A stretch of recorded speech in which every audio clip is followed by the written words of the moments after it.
Oke, baik anak-anak ibu semuanya, hari ini kita akan membahas sebuah materi. Tapi sebelum kita bahas sebuah materi itu, ibu mau tanya nih sama kalian. Kalian pernah nggak sih merasa kalau kalian itu ketika tugas kalian menumpuk, kalian merasa tertekan, kemudian kalian berkonflik dengan teman itu, kalian merasa tertekan, ataupun ada tekanan dari orang tua kalian yang membuat kalian itu merasa stres dan tidak nyaman? Siapa yang pernah? Ada yang mau cerita pengalamannya terkait konflik dengan teman kah, atau karena tugas menumpuk kah jadi makin stres? Oke, silakan Nadira.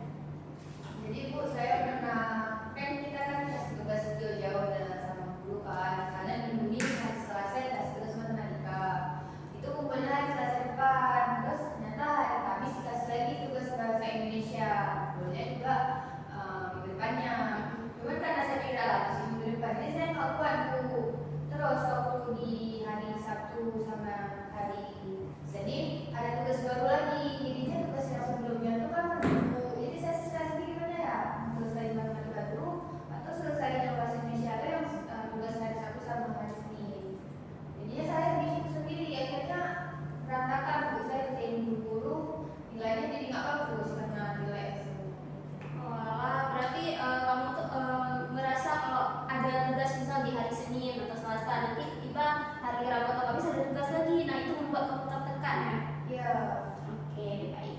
Terima kasih Nadira telah menceritakan. Nanti kita akan membahas lebih lanjut terkait hal tersebut ya. Baik anak-anak ibu semuanya, jadi kita hari ini akan melaksanakan layanan bimbingan klasikal. Nah, dengan metode problem-based learning atau berbasis kasus yang materinya itu tentang baik anak-anak ibu semuanya, jadi hari ini kita akan membahas topik tentang manajemen stres. Nah, adapun tujuan dari topik ini adalah agar kalian itu dapat menganalisis jenis-jenis stres beserta faktor pemicunya dalam kehidupan sehari-hari. Kemudian kalian akan menunjukkan sikap empati serta kepedulian terhadap kondisi diri sendiri maupun orang lain yang mengalami tekanan, serta kalian dapat merumuskan strategi yang tepat untuk mengelola tekanan tersebut atau stres. Nah, jadi adapun alur tujuan bimbingan klasikal kita pada hari ini, nanti kalian akan menyimak dulu berupa materi tentang manajemen stres, kemudian kalian akan ibu berikan sebuah kasus, poster beserta LKPD atau lembar kerja peserta diri, yang dimana kalian akan menganalisis isi dari kasus tersebut ke dalam LKPD. Kemudian kalian akan mempresentasikan LKPD tersebut, lalu kalian akan membuat kesimpulan serta merefleksikan perasaan dan pengalaman kalian ketika mengerjakan tugas tersebut. Nah, sebelumnya ada yang ingin menanyakan terkait hal tersebut? Berarti nanti bikinnya kelompok. Iya betul. Presentasinya juga. Nanti kalian akan ibu bagikan sebanyak 2 atau 3 kelompok untuk membuat kasus tersebut, menuangkan isi dari kasus tersebut ke dalam LKPD. Nah, oke, ada lagi yang ingin bertanya? Tidak ada? Oke, baik. Nah, untuk materi pertama adalah tentang pengertian stres dan manajemen stres. Ada yang bisa bantu ibu untuk membacakan teks tersebut? Saya Bu, Oke, silakan. pengertian stres dan manajemen stres. Stres adalah respons alami tubuh dan pikiran terhadap tekanan atau tuntutan dari lingkungan yang dirasakan melebihi kemampuan seseorang untuk mengatasinya. Manajemen stres adalah serangkaian strategi teknik dan keterampilan yang digunakan seseorang untuk mengenali, mengurangi, dan mengelola stres secara efektif. Oke, baik. Terima kasih Safira. Kita berikan aplaus dulu kepada Safira. Oke, baik. Seperti yang sudah Safira jelaskan tadi, bahwa stres itu adalah respon atau tekanan alami dari tubuh kita. Sedangkan manajemen stres itu adalah strategi bagaimana kita mengelola stres tersebut. Nah, adapun jenis-jenis dari stres itu ada 2, yaitu eustress, stres positif, dan juga distress atau stres negatif. Nah, kalau misalkan stres positif itu adalah stres ringan yang membuat kita itu terdorong produktivitasnya. Istilahnya stres yang memotivasi misalnya kita ikut lomba, terus kita deg-degan ketika di atas panggung, itu termasuk stres positif. Sifatnya itu sementara dan meningkatkan produktivitas. Sementara stres negatif itu stresnya berlebihan dan kemudian dia itu melemahkan dan merugikan kesehatan kita. Contohnya, stres berlebihan ketika kita mengerjakan ujian atau stres ketika tugas menumpuk, itu namanya distres atau stres negatif. Sifatnya itu berkepanjangan, tidak sementara kayak stres positif tadi. Kemudian ada pun faktor pemicu stresnya. Nah, faktor pemicu itu dia disebut stresor. Itu faktor pemicu stresor. Nah, dari sini ada dua faktornya, yaitu stresor akademik bagian pembelajaran dan juga stresor sosial atau di lingkungan sekitar kita. Oke, baik anak-anak ibu semuanya, ada yang bisa berikan contoh dari stresor akademik dan juga stresor sosial? Oke, silakan Nadia.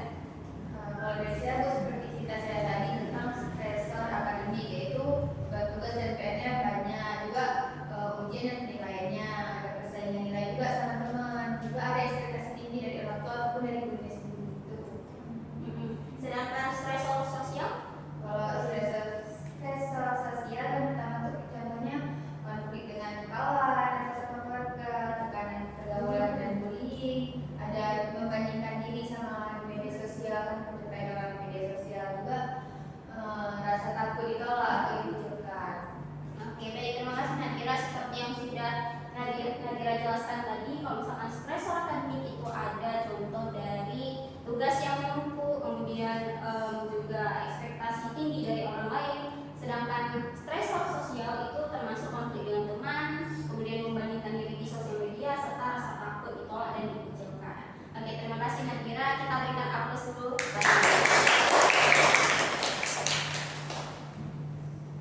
Nah, kemudian selanjutnya ada dampak stres yang tidak dikelola. Nah, yang pertama ada fisik. Nah, kalau misalkan kita stres, terus tidak bisa mengelolanya dengan baik, itu akan menimbulkan berbagai dampak yang dapat merugikan diri kita sendiri. Termasuk dampak fisik. Apa itu dampak fisik? Misal sakit kepala, terus gangguan tidur, gangguan makan, capek, dan penurunan daya tubuh sehingga dapat menyebabkan penyakit lainnya menyerang tubuh kita. Nah, sedangkan dampak psikologis itu dampak mental, misal seperti kita merasa cemas berlebihan karena stres tersebut, kemudian juga mudah marah, sulit kita berkonsentrasi, dan juga turun motivasi belajar dan tidak percaya diri. Nah, kalau misalkan kita rentan ngalamin stres berkepanjangan tanpa mengelolanya dengan baik, tanpa ada strategi yang tepat, itu akan membuat kita depresi jika stresnya itu berlangsung lama, tidak terobati. Yang terakhir ada dampak sosial.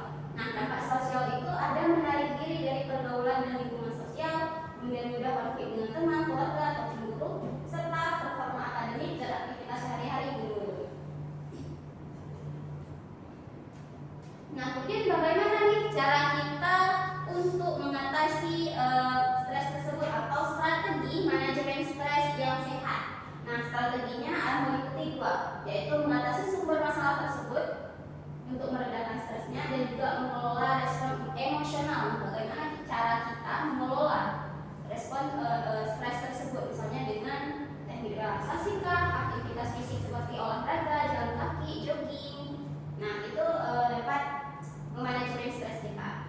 Kemudian juga dari mengatasi sumber masalah itu kita pertama kayak tugas menumpuk tadi. Kalau tugas menumpuk kita atur dulu jadwalnya atau bikin to-do list biar kita tahu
kita tuangkan dalam bentuk tulisan. Dan terakhir ada cerita pada orang yang dipercaya serta ubah sudut pandang terhadap situasi yang pembentukan.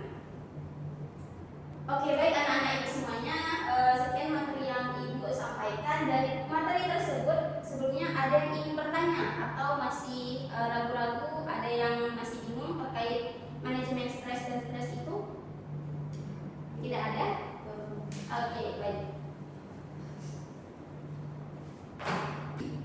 Oke, baik anak-anak ibu semuanya, seperti yang sudah ibu jelaskan di awal tadi, setelah kalian menyimak pemaparan materi tentang manajemen stres, ibu akan membagikan kalian ke dalam 2 kelompok dan itu akan membagikan LKPD, poster, beserta kasusnya itu yang dapat kalian kerjakan secara kelompok. Kemudian kalian akan mempresentasikan LKPD yang sudah kalian kerjakan bersama teman kelompok kalian. Setelah itu kalian akan ibu minta membuat kesimpulan atau merefleksikan hasil. Oke, sudah siap semuanya? Sudah, Bu. Oke, dibagikan dulu ya. Ya, Bu.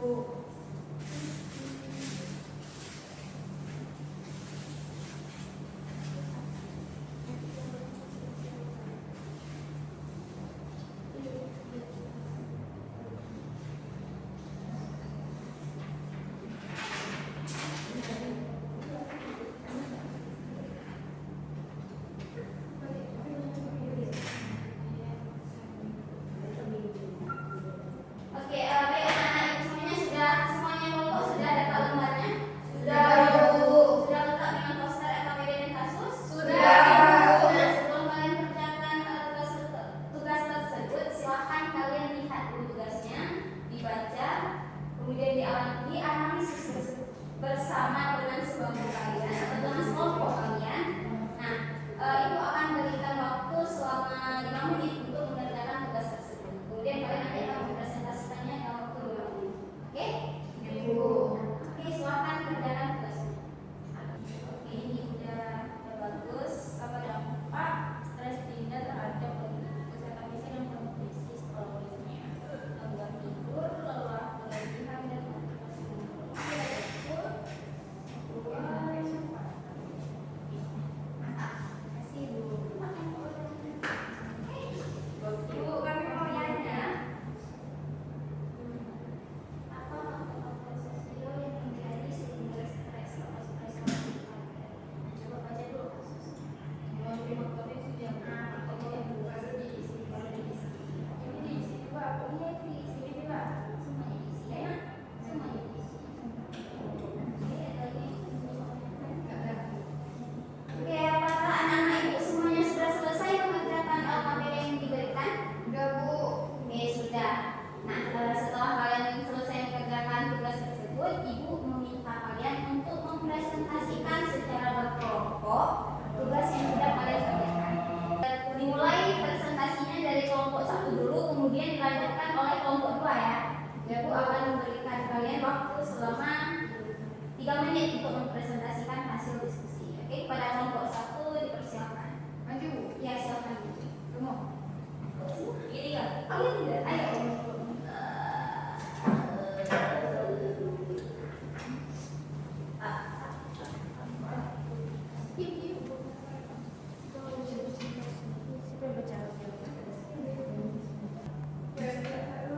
Jadi di sini kami mau presentasikan hasil diskusi kami berdasarkan poster yang ibu kasih. Ini jawaban dari kelompok kami. Kami dapat kasus 1. Baca kasusnya, Bu. Iya, silakan. Jadi kasusnya yaitu judulnya terlalu berat untuk ditanggung sendiri. Kelompok kami ada saya, Iman Nadira, Melisa Putri, sama Alisa Putri. Kasusnya, Dinda adalah siswi kelas 10 yang aktif dan ambisius menjelang ujian semester. Ia mendapatkan 3 tugas besar sekaligus dari 3 mata pelajaran berbeda yang harus dikumpulkan dalam satu buku. Setiap malam ia belajar hingga pukul 1 dini hari, tetapi materi terasa semakin susah dipahami. Badannya mulai sering sakit kepala, nafsu makan menurun, dan ia mudah tersinggung oleh kakak kecil. Suatu pagi, Dinda tiba-tiba menangis di kamar mandi sekolah karena merasa tidak sanggup lagi.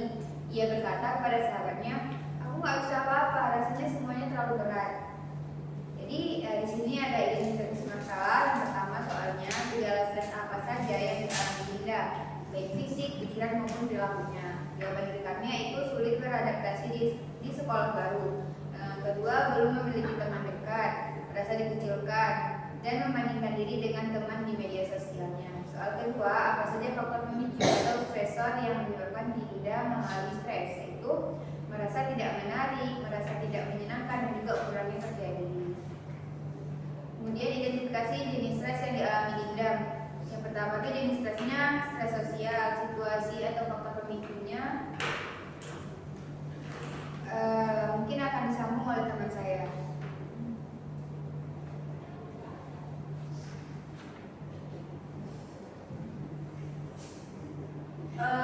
Jenis stres sosial. Nah, faktor pemicunya itu karena sulit beradaptasi dan berteman. Terus jenis stres satu lagi yang kedua tuh ada emosional, dimana faktor pemicunya tuh merasa kesepian untuk dan tertinggal. Yang terakhir itu ada akademik. Nah, dimana faktor pemicunya itu karena nilai mulai menurun.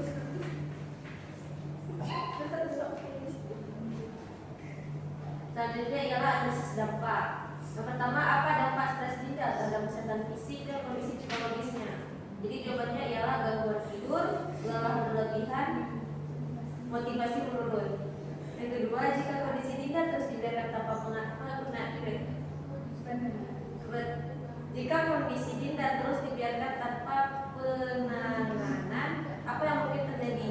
Jadi Dinda itu akan rentan stres, akan mengalami depresi jika berlangsung lama. Strategi manajemen stres apa yang paling tepat untuk diterapkan Dinda saat ini? Yaitu berpikir positif, mengurangi perbandingan diri dengan orang lain, dan mengikuti kegiatan sekolah. Kedua, bagaimana cara Dinda mengatur jadwal belajar agar tidak kelelahan dan tetap produktif? Ialah dengan tidak membuat tugas dan membuat jadwal prioritas. Yang terakhir, refleksi diri. Satu hal yang akan saya lakukan setelah pembelajaran hari ini, saya akan membuat jadwal belajar yang seimbang dan tidak menunda tugas. Oke, baik. Terima kasih kepada kelompok 1 karena telah mempresentasikan hasil diskusinya dengan sangat baik. Kita berikan tepuk tangan kepada. Oke, baik.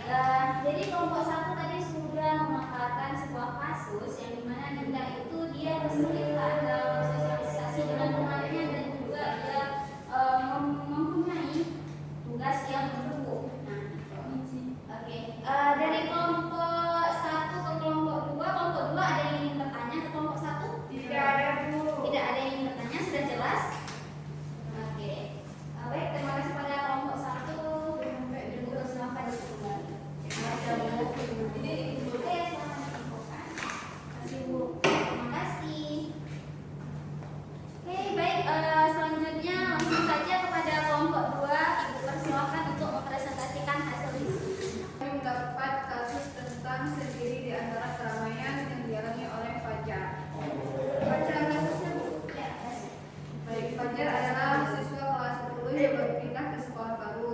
Ia merasa kesulitan beradaptasi karena teman-teman di kelasnya sudah memiliki kelompok yang sulit.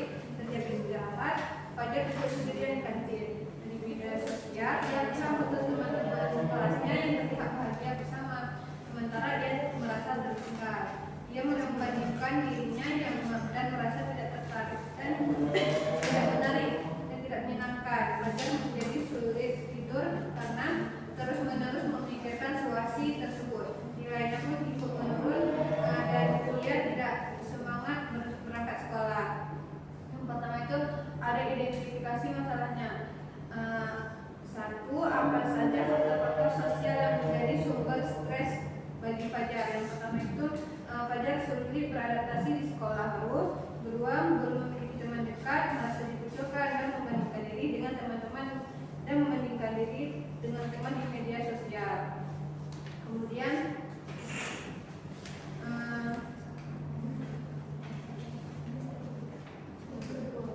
identifikasi bagaimana stres mempengaruhi cara Fajar memandang dirinya. Nah, Fajar merasa tidak menarik, dia juga merasa tidak menyenangkan dan juga kurang percaya diri. Yang ketiga itu identifikasi jenis stres yang dialami Fajar menggunakan tabel berikut. Yang pertama jenis stresnya itu ada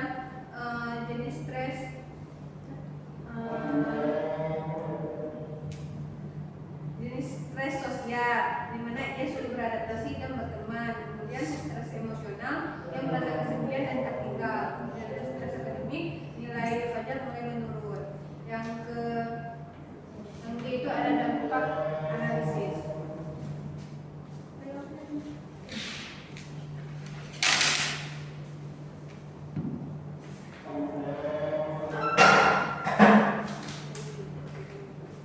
Yang B ada dampak analisis. Analisis dampak. Satu ada apa dampak stres fajar terhadap kehidupan sosial dan prestasi akademiknya. Yang pertama ada menarik diri dari lingkungan, sulit menjalani pertemanan, semangat belajar menurun, nilai akademik menurun. Terus yang kedua ada mengapa membandingkan diri dengan orang lain di media sosial dapat memperparah stres, yaitu ada menimbulkan rasa rendah diri, membuat fokus pada kekurangan diri, menimbulkan pikiran negatif. Selanjutnya akan selanjutnya akan dipresentasi oleh kawan saya, yaitu C, solusi. Yang selanjutnya adalah solusi. Yang pertama, strategi apa yang bisa membantu Fajar mengelola stres akibat tekanan sosial tersebut. Jadi strategi yang bisa membantu Fajar itu adalah dengan cara dia lebih berpikir positif, terus mengurangi perbandingan diri dengan orang lain, mengikuti kegiatan sekolah dan mencari dukungan dari guru ataupun teman. Yang kedua adalah langkah konkret apa yang bisa Fajar lakukan untuk membangun hubungan pertemanan yang baik. Jadi langkah yang bisa dilakukan untuk membangun hubungan pertemanan baru itu bisa dengan cara menyapa dan mengajak berbicara teman, terus aktif dalam kelompok belajar, mengikuti organisasi atau ekstrakurikuler, dan juga menunjukkan sikap ramah dan terbuka. Baik, terima kasih kepada kelompok 2 yang telah mempresentasikan hasil diskusi kelompoknya dengan luar biasa. Kita Oke, baik. Tadi kelompok 2 menjelaskan kasus 2 tentang Fajar yang merasa sendirian di keramaian, dia kesulitan berinteraksi dengan teman sekitarnya. Oke, nah dari kelompok 1 apakah ada yang ingin bertanya kepada kelompok 2? Tidak. Oke, tidak ada, sudah jelas penjelasan dari kelompok 2. Dan jelas, Bu. Oke, baik. Terima kasih kepada kelompok 1 dan kelompok 2 karena kalian telah mempresentasikan hasil diskusi dengan luar biasa. Pada kelompok 2 Ibu persilahkan kalian untuk kembali. Terima kasih. Terima kasih, Bu. Oke. Terima kasih. Baik anak-anak ibu semuanya, sebelumnya kita berikan aplaus dulu untuk kita semuanya. Baik, karena kita telah mempresentasikan hasil diskusi kalian, ibu ingin meminta salah satu dari kalian untuk menyimpulkan hasil kegiatan kita pada hari ini tentang materi manajemen stres. Apakah dari kalian ada yang ingin mengajukan diri untuk menyimpulkan tentang manajemen stres? Oke, baik, silahkan Nadira. Ya, jadi dari pembelajaran hari ini saya paham bahwasanya manajemen stres itu adalah untuk kita mengatur jadwal biar kita nggak keteteran, jadi itu sangat penting. Apalagi walaupun waktu deadline kita itu panjang, sebaiknya kita kerjakan lebih awal karena nggak akan ruginya. Sebaliknya kalau kita memperlambat, kita nggak tahu tiba-tiba ada kegiatan apa atau ada tugas lain yang tiba-tiba. Jadinya itu bikin kita mengurangi stres kita. Oke, benar, betul sekali. Kita berikan tepuk tangan dulu untuk Nadira sekali lagi. Oke, betul ya, seperti yang sudah Nadira jelaskan tadi bahwa manajemen stres itu adalah bagaimana cara kita mengatur jadwal kita agar tugas yang menumpuk itu tidak keteteran nantinya. Kita atur prioritasnya, kemudian juga bagaimana cara kita menangani tugas tersebut. Oke, nah selain Nadira, apakah ada dari anak-anak ibu lain yang ingin menyampaikan kesimpulan ataupun refleksi terkait perasaan dan juga pengalamannya setelah mengikuti pembelajaran pada hari ini? Gimana perasaannya? Apakah seru? Oke, silahkan Alisa. Saya merasa senang, apalagi tadi pas bagi kelompok juga dikasih poster yang keren, terus juga LKPD-nya bagus, bentukannya cantik, saya suka gitu. Oke, terima kasih Alisa atas refleksi kamu. Ibu senang sekali sama kalian hari ini. Oke, baik. Nah, anak-anak Ibu semuanya, seperti yang kita ketahui bahwa stres itu bukan berarti tanda kalian lemah, tapi tanda kalian peduli. Yang bedanya apa? Yang membedakan stres itu adalah bagaimana cara kita memilih untuk merespon stres tersebut, apakah dengan positif atau secara negatif. Nah, jadi stres itu dia seperti bahan bakar yang membuat kita itu untuk tumbuh. Jadi bukan beban yang menghancurkan kalian. Oke, baik. Sebelum Ibu menutup kegiatan kita pada hari ini, Ibu akan membagikan kalian lembar evaluasi. Nah, jadi lembar evaluasi ini tidak akan mempengaruhi penilaian kalian terhadap nilai. Nah, jadi di sini ada lembar evaluasi mengenai topik kita pada hari ini, yaitu manajemen stres, yang mengukur pemahaman kalian, kemudian bagaimana perasaan kalian dan juga tindak lanjut kalian ke depannya. Ibu bagikan dulu ya. Ya Bu. Oke, apakah anak-anak Ibu sudah dapat lembar evaluasi hasilnya? Sudah Bu. Nah, di lembar evaluasi hasil itu coba kalian lihat, kalian baca dengan seksama, ada petunjuknya. Kalian isi nama, kelas dan juga tanggal hari ini. Terkait lembar evaluasi tersebut ada yang ingin ditanyakan? Ada Bu. Apa? Ini kan di petunjuknya nomor 2 ada keterangan detail skor. Ini kami tambahin juga kan skornya. Untuk skor itu nanti biar Ibu yang tahu, kalian centang aja. Berarti Bagian centang sesuai. Ya, sesuai dengan kalian. Oke Bu. Oke, Ibu berikan waktu selama 2 menit untuk mengerjakan lembar evaluasi. Bu, dikumpul sekarang. Iya, kerjakan dalam waktu 2 menit, kemudian nanti Ibu akan ambil kembali lembar tersebut. Baik, Bu. Oke, selamat mengerjakan. Bu, Udah siap Bu. oke, sudah selesai semuanya ya? Sudah. Oke, mari kumpulkan kertasnya. Ayo. Sudah. Oke, baik. Dengan berakhirnya kegiatan kita pada hari ini, sebelum menutup kegiatan layanan bimbingan pasikal kita, alangkah baiknya kita berdoa terlebih dahulu. Nah, kepada ketua kelas Liana, Ibu persilahkan untuk memimpin doa. Baik, sudah berdoa mulai.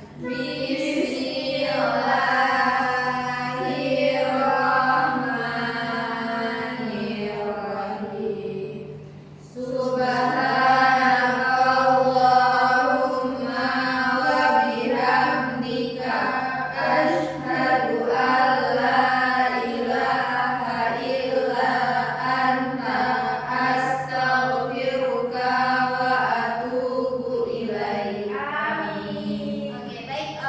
Untuk materi pertemuan selanjutnya, Ibu harap kalian mungkin bisa baca-baca atau melihat observasi sekitar tentang self esteem atau harga diri pribadi. Bagaimana kalian merasa harga diri kalian itu sangat berarti untuk diri kalian. Oke, Ibu. Oke, terima kasih untuk hari ini. Ibu akhiri dengan salam. Wabillahi taufiq wal hidayah. Wassalamualaikum warahmatullahi